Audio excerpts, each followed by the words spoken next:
Lonnie looked over at her sister, begging her not to lose her shit, but she was a little too late. Kalari vibed off of people's energy, and the energy from this woman was way off, and her instincts were telling her that she wasn't there to get her nails done. Bringing trouble into her place of business was a no-no, and the woman in front of her was violating. "My name is Aria, and—" Her words were cut off by her ringing phone. Aria smiled and raised her brow. "Well, I'll just let him tell you himself." She hit the accept button on her phone, and Dalon's voice flowed through the speaker of her phone.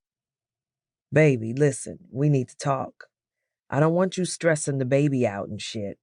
I'll handle shit with Kalari. She won't be a problem, I promise she won't. But we got to sit down and figure this out." Dalon babbled off.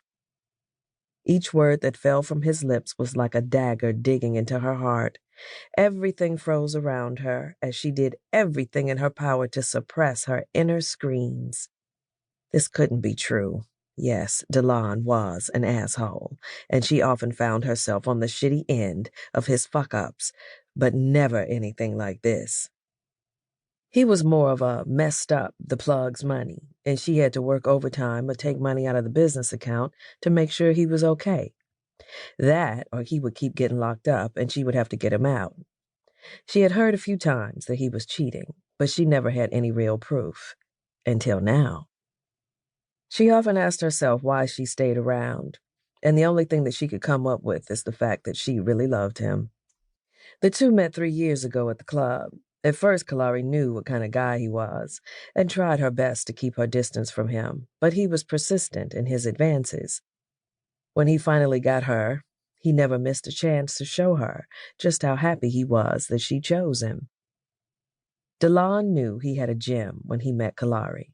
Not only was she business savvy and building her own, she had a little hood in her and would always be there for him when he needed her. She took care of home and never really questioned him.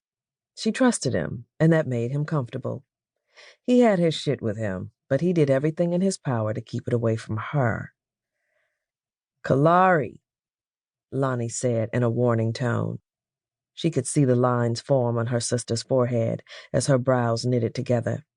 The way she was gripping the handle of the nail brush she had in her hand, it was only a matter of time before it went flying across the room.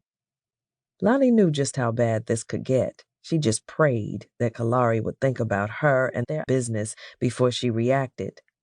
"Kalari?" Lonnie tried again. Kalari darted her eyes to her sister. She was trying desperately to keep her attitude in check, but it was probably one of the hardest things she's ever had to do. Hearing her man of 3 years admit to having a baby with another woman, regardless if he knew she was there or not, was painful. Just hearing him say it was world-crushing. Taking a deep breath, she swallowed the sobs that wanted to escape. The last thing she would do was to let this woman see her break down in front of her. She refused.